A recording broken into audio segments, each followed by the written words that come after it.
জয় শ্ৰীৰাম। আজিৰ ভিডিঅ'টো হৈছে গীতা দান কৰিলে আপুনি কি ফল পায়, কি লাভ হয় বা কেনেকুৱা ধৰণৰ ফলপ্ৰাপ্তি হয়, আশীৰ্বাদ পায়।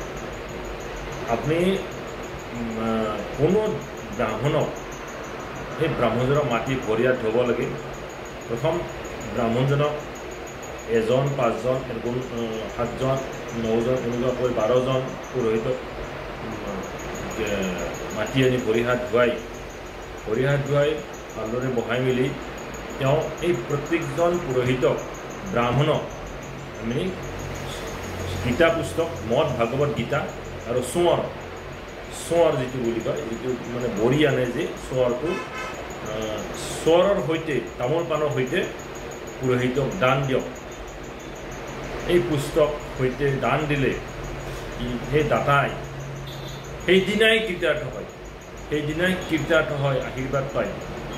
আৰু যিজন ব্যক্তিয়ে যোনে দিয়ে আৰু তাৰ কথা কৈছোঁ, যিজন ব্যক্তিয়ে চোঁৱৰ কিতাপ আৰু লগতে অকণমান হ'লেও সোণ দান কৰে আৰু সেইজন ব্যক্তিয়ে বিদ্বান ব্ৰাহ্মণক দান দিব লাগে, অৰ্থাৎ ভাল ব্ৰাহ্মণক, জনা শুনা ব্ৰাহ্মণক দান দিয়াৰ কথা কৈছে। তেওঁৰ আৰু পুনৰ জন্ম নহয়, এইটো গীতাত কোৱা কথা। আৰু এটা কথা আছে কি, মানে 100 জন ব্ৰাহ্মণক যদি গীতা পুস্তক দান দিব পাৰে, গীতা পুস্তক মদ ভাগৱত গীতা চোঁৱৰ আৰু সোণ এই দি লগুণ দিব লাগিব, তামোল পাণ লগুণ দক্ষিণা লাগে।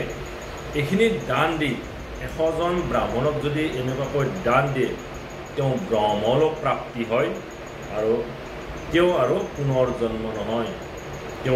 জন্ম নহয়।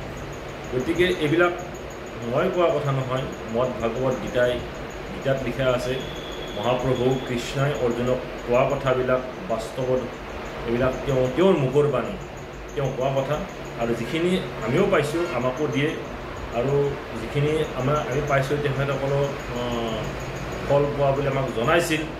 গতিকে আৰু এবাৰ হৈছিল, 100 জন ব্ৰাহ্মণক দান দিছিল গীতা নাৰেংগী ৰোড, গণেশগুৰি ৰোড, যিটো চিৰিয়াখানাৰ কাষত যিটো শিৱ মন্দিৰ আছিল, তাতে আজি বহুত বছৰ আগতে 100 জন ব্ৰাহ্মণক গীতা পুস্তক চোঁৱৰ সোণ বস্ত্ৰ তামোল পাণ দক্ষিণাৰ সৈতে দান দিছিল আৰু ব্ৰাহ্মণসকলক ভোজন কৰাইছিল।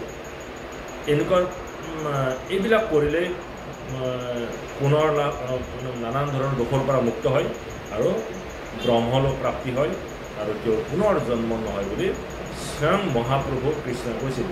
গতিকে এনেকুৱা ধুনীয়া ভিডিঅ' লৈ আপোনালোকৰ মাজত উপস্থিত হ'ম। মোৰ ভিডিঅ'বিলাক চোৱা যিসকলে চাই বহুত ধন্যবাদ।